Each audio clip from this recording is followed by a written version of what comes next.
Marjorie Taylor Greene continues her brutal assault on solar panels, wind energy, electric vehicles.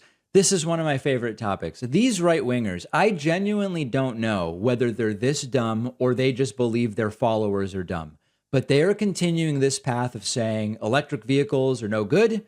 You can't drive anywhere in electric vehicles. They don't have enough range. We don't have enough electrical supply in the grid to power electric vehicles. Solar power and wind power are no good. And you can't really do all the things you might want to do in your home if you have solar or wind power. Here is Marjorie Taylor Greene straight up saying, if you depend on wind turbines and solar panels, you're not going to be able to have air conditioning in the summer, and you're not going to be able to run your appliances. Check this out. Ladies and gentlemen, and we're all here in Georgia. Can we just say thank God for air conditioning? Let's talk about refrigerators. Please. I personally like my refrigerator. I know you all like yours. What about washing machines and dryers? Lord, please God, don't make me scrub clothes in a bucket and have to hang them out on the line. Whoa. When we switch over to wind turbines and solar panels.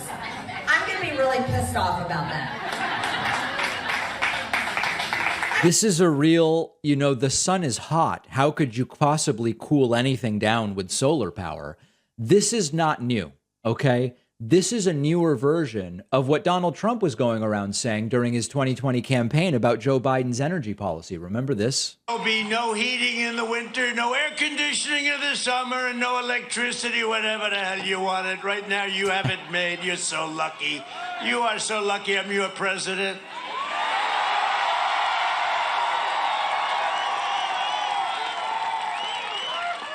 And your team's doing a good job, right? So this is the same thing they've been pulling for a while. There's just not enough power in wind and solar to power anything. If Joe Biden's president, you won't have heating or cooling. By the way, we've had heating or cooling under Joe Biden.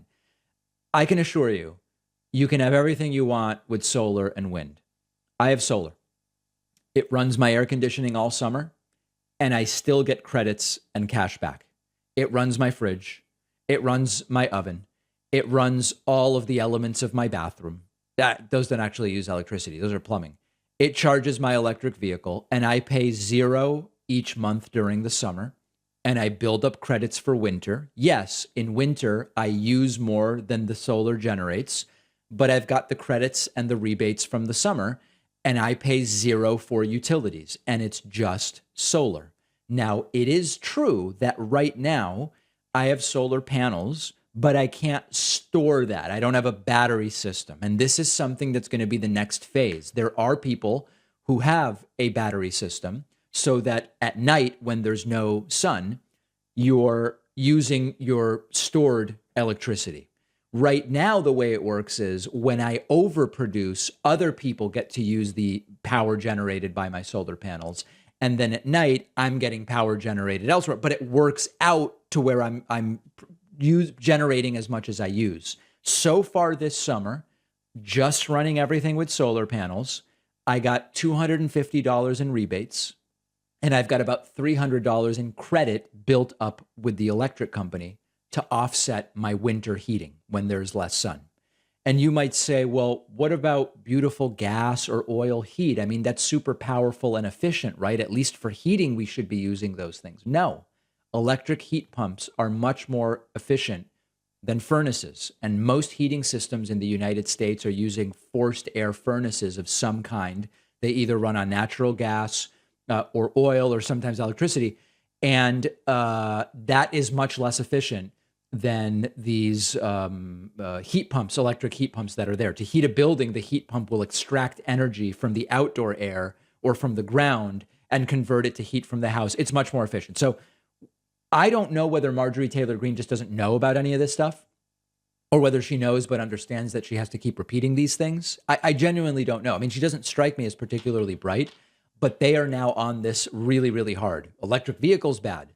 Solar panels, bad. Wind power, bad. It's all bad. It's actually all really good. And the efficiency that we would achieve if more vehicles switch to electric and more homes switch to solar and wind with electric heat pumps and induction cooktops would be an incredible effect. Now, this doesn't mean we excuse industrial carbon footprints. This is the thing where people get into, well, if I just stop using straws or whatever. Yeah, it's pennies on the dollar. And we have to deal with industry. It must be dealt with. But if the entire country switched to these more efficient systems, it wouldn't be the problem Marjorie Taylor Greene is saying. It would actually be really good.